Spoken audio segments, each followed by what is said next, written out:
Movie की शुरुआत समंदर में एक रशियन सबमरीन से होती है। उस सबमरीन में दो आदमी दो खास चाबियों को जोड़कर एक कमरे को खोलते हैं जिसमें दुनिया का सबसे बेहतरीन एआई यानी आर्टिफिशियल इंटेलिजेंस सिस्टम रखा होता है। ये सिस्टम दुनिया में किसी भी चीज़ को हैक कर सकता है। वो लोग इस सिस्टम को चलाकर बाहर आते हैं तो उन्हें एक और सबमरीन का सिग्नल मिलता है जो तेजी से उनकी तरफ आ रही होती है। कैप्टन उस सबमरीन पर मिसाइल छोड़ने का ऑर्डर देता है, मगर जैसे ही वो मिसाइल सबमरीन के पास पहुंचती है तो वो सबमरीन गायब हो जाती है और अब वो मिसाइल उनकी सबमरीन को हिट करने वापस आने लगती है। वो इसे रोकने की कोशिश करते हैं मगर नाकाम हो जाते हैं क्योंकि उन्हें लगता है कि उनके सिस्टम को किसी ने हैक कर लिया है। असल में उस एआई ने ही ये सब कुछ किया होता है। मिसाइल उनकी सबमरीन से टकराकर उसे तबाह कर देती है और सब लोग मारे जाते हैं। वो एआई सिस्टम भी पानी में डूब जाता है। पानी में तैरती लाशों के गले में अब भी वो खास चाबियां लटकी होती हैं जिनसे उस सिस्टम को कंट्रोल किया जा सकता था। अब एक आदमी ईथन को दिखाया जाता है जिसे कोई आदमी कोई पार्सल दे रहा होता है। ईथन पहले एक चोर होता है और गैब्रियल नाम के आदमी के साथ काम करता है, मगर एक दिन गैब्रियल उनकी एक दोस्त को मार देता है और आईएमएफ वाले ईथन को पकड़ लेते हैं। वो उसकी काबिलियत जानने के बाद उसे अपना एजेंट बना लेते हैं। अब ईथन को आईएमएफ वालों ने वही दो चाबियां ढूंढने का मिशन दिया होता है। ये चाबियां एक लड़की के पास थी जो पहले आईएमएफ की एजेंट हुआ करती थी और अब उसके सर पर बहुत बड़ा इनाम भी होता है। वो लड़की सहरा में कुछ लोगों से लड़ रही होती है जो उसे मारने आए थे। फिर वहाँ ईथन पहुंच जाता है, मगर जब वो वहाँ पहुंचता है तो लड़की मार चुकी होती है।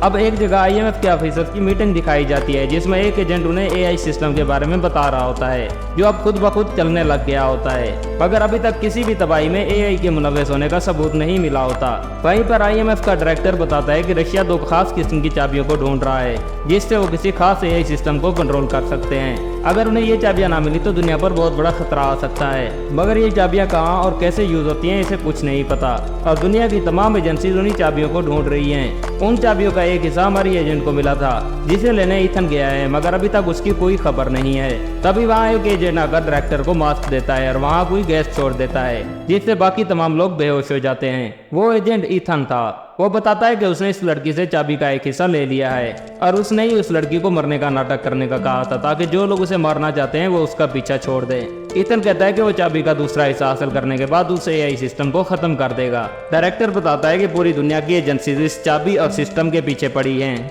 जिस पर ईथन कहता है कि इसलिए वो इसे खत्म करना चाहता है क्योंकि अगर ये किसी और के हाथ लग गया तो इस पावरफुल सिस्टम को कंट्रोल नहीं कर पाएगा और दुनिया में तबाही फैलेगी। अब कुछ दिन बाद दुबई एयरपोर्ट पर एक ऑफिसर ईथन को ढूंढ रहा होता है क्योंकि उसे पता चल गया था कि चाबी का एक हिस्सा ईथन के पास है। वो कैमरे की मदद से ईथन को ट्रैक करके पकड़ लेते हैं, मगर वो तो कोई और आदमी होता है क्योंकि ईथन के साथियों ने सारे कैमरे हैक कर लिए थे और वो अब अपनी मर्जी से किसी को भी ईथन बनाकर उन्हें उसके पीछे लगा रहे थे।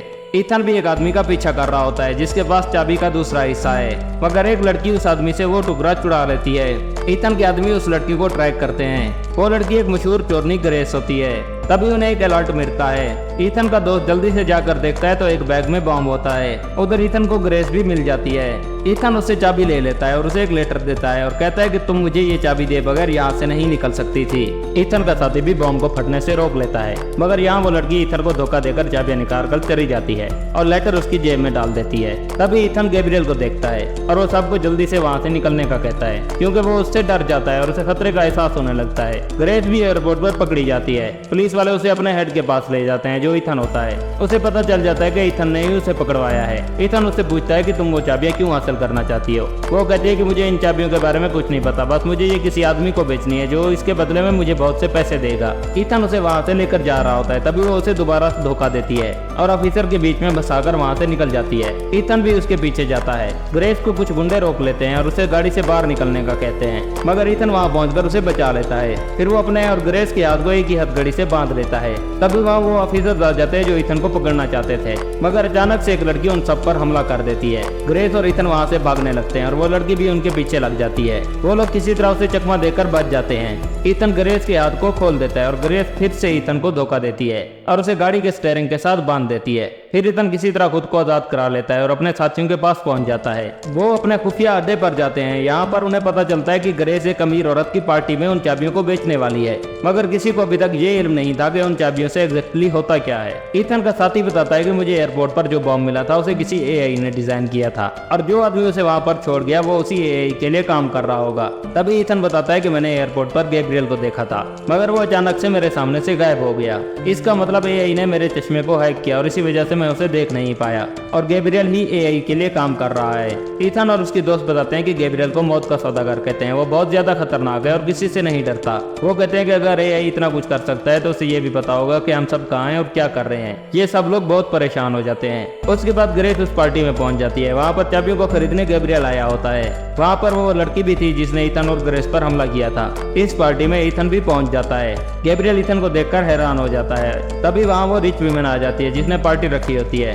वो ब्लैक मार्केट की डीलर होती है। उसने ही ग्रेस को चाबियां गैब्रियल को देने का काम दिया था। वो औरत सबको बताती है कि इन चाबियों से एआई को कंट्रोल किया जा सकता है, जिसके बाद इंसान दुनिया में कुछ भी कर सकता है। ईथन समझ जाता है कि यहाँ पर सबके इकट्ठा होने के पीछे भी एआई ही है। फिर वो रिच वुमन ग्रेस से चाबियां मांगती है। ईथन उस औरत से कहता है कि तुम्हारा इसमें क्या फायदा है। गैब्रियल कहता है कि अगर वो चाबियां बेच देती है तो आने वाले वक्त में बहुत ज्यादा अमीर हो जाएगी और हम एआई सिस्टम को भी कंट्रोल कर सकते हैं। ईथन ग्रेस को चाबियां देने से मना करता है और कहता है कि चाबियां गलत हाथ में जाने से बहुत बड़ी तबाही आ जाएगी। तभी वहाँ लड़ाई शुरू हो जाती है, मगर ईथन किसी तरह ग्रेस को वहाँ से निकाल लेता है और खुद भी निकल जाता है। लेकिन ग्रेस एक बार फिर ईथन को चूना लगाकर गैब्रियल के पास चाबियों का सौदा करने चली जाती है। ईथन अपने साथी को ग्रेस को ट्रैक करने का कहता है, मगर अचानक उनका कंप्यूटर खुद ब खुद काम करने लगता है और उसके बगैर बोले ईथन को उसकी आवाज जाने लगती है। उस सिस्टम को भी एआई ने हैक कर लिया था। ईथन के साथी किसी तरह उसे रिकवर करके इस सब के बारे में ईथन को बताते हैं। ईथन वहाँ से भागने लगता है। तभी वहाँ पर वो कातिल लड़की पहुँच जाती है। उन दोनों के बीच बहुत लड़ाई होती है और आखिर में ईथन वहाँ से निकल जाता है।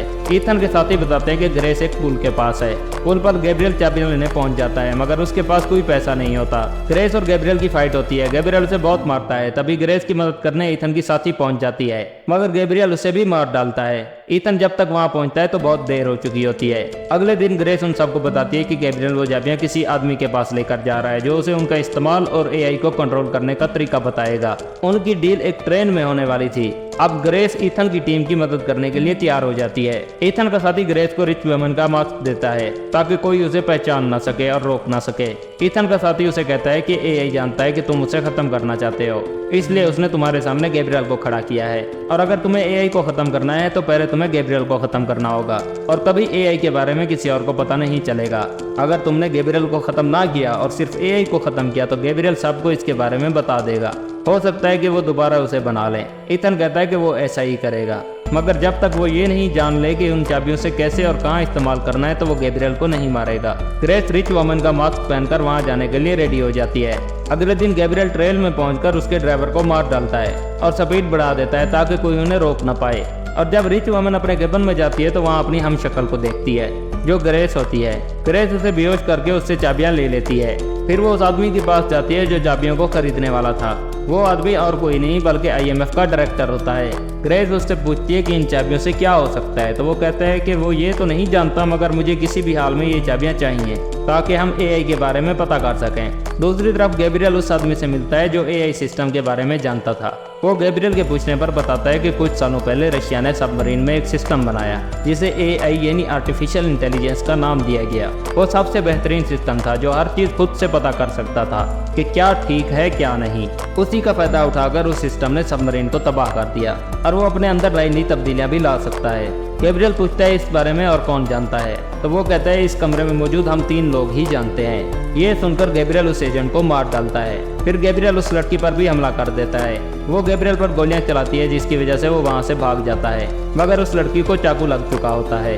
उधर ग्रेस आईएमएफ के डायरेक्टर से पूछती है कि उसे इन चाबियों के बदले में कितने पैसे मिलेंगे, तो वो कहता है तुम जितने चाहोगी उतने। फिर वो चाबियां डायरेक्टर को दे देती है। डायरेक्टर चाबियों को देखकर कहता है कि इससे पूरी दुनिया को भी तबाह किया जा सकता है। ग्रेस वहां से जाते हुए डायरेक्टर को भी चूना लगा देती है और चाबियां चुरा लेती है क्योंकि वो जानती थी कि चाबियां किसी गलत हाथ में जाने से बहुत सी तबाही हो सकती है।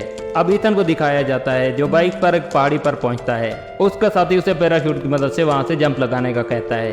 उसे डर तो लगता है मगर उसके पास और कोई चारा नहीं होता, इसलिए वो उस पहाड़ी से जंप लगा देता है। ट्रेन के अंदर असल रिच वुमन को भी होश आ जाता है और ग्रेस की असलियत सबको पता चल जाती है। ग्रेस को उस औरत के गार्ड पकड़ लेते हैं और चाबियां ले लेते हैं। वो उसे मारने ही वाले होते हैं कि वहाँ ईथन आ जाता है। ईथन उन आदमियों को मार डालता है, मगर गैब्रियल वहाँ से चाबी उठा लेता है और ट्रेन की छत पर पहुँच जाता है। ईथन भी उसके पीछे जाता है और उनकी ट्रेन की छत पर जबरदस्त फाइट होती है। फिर वहाँ पर वो ऑफिसर पहुँच जाता है जो ईथन के पीछे पड़ा था। गैब्रियल इस बात का फायदा उठाकर एक ट्रक में कूद जाता है। ईथन उस ऑफिसर को बताता है कि ट्रेन की स्पीड बहुत ज्यादा है और कुछ गड़बड़ है, इसलिए वो ऑफिसर उसे ट्रेन को रोकने के लिए जाने देता है। वो जब नीचे आता है तो ग्रेस उससे माफी मांगती है क्योंकि वो चाबियों को नहीं बचा पाई थी, मगर ईथन उसे चाबियां दिखाता है और बताता है कि लड़ाई के दौरान उसने चाबियों को चुरा लिया था।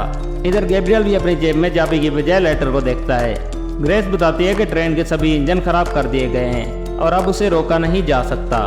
अब ईथन ट्रेन के इंजन को बाकी डब्बों से अलग कर देता है और इंजन पानी में जा गिरता है। ट्रेन का एक डब्बा भी नीचे लुढ़क जाता है जिसमें ग्रेस और ईथन होते हैं। वो एक दूसरे की मदद से वहां से बच निकलते हैं और जाते हुए उस गैंगस्टर लड़की को जख्मी हालत में देखते हैं, इसलिए वो जाने की बजाय उसकी मदद करने पहुंच जाते हैं। वो लड़की ईथन का शुक्रिया अदा करती है। फिर ईथन उससे चाबियों के बारे में पूछता है तो वो उसे सबमरीन का नाम बताती है जो उन चाबियों का कोड भी होता है। इतना बताकर वो लड़की मर जाती है। ईथन पैराशूट की मदद से ट्रेन से जंप लगाकर निकल जाता है और ग्रेस IMF के डायरेक्टर के पास पहुंच जाती है। वो उसे कहती है कि ईथन अब भी तुम पर भरोसा करता है, जिस पर डायरेक्टर कहता है कि भरोसा करो, कुछ भी गलत नहीं होगा और तुम्हारे पिछले रिकॉर्ड खत्म कर दिए जाएंगे और तुम भी अब से IMF की एजेंट होगी। ईथन पैराशूट की मदद से अपने साथियों के पास पहुंच जाता है और चाबियां देकर उनकी सारी डिटेल निकालने का कहता है। यानी कि ईथन का सफर अभी शुरू हुआ था और आखिर में पानी में दोबारा रशियन सबमरीन को दिखाया जाता है। इसके साथ ये मूवी यहीं पर खत्म हो जाती है और अब आगे की कहानी का सेकंड पार्ट आने तक इंतजार करना होगा। ये मूवी आपको कैसी लगी कमेंट में ज़रूर बताएं और अगर आप चैनल पर नए हैं तो चैनल को सब्सक्राइब और वीडियो को लाइक ज़रूर करें।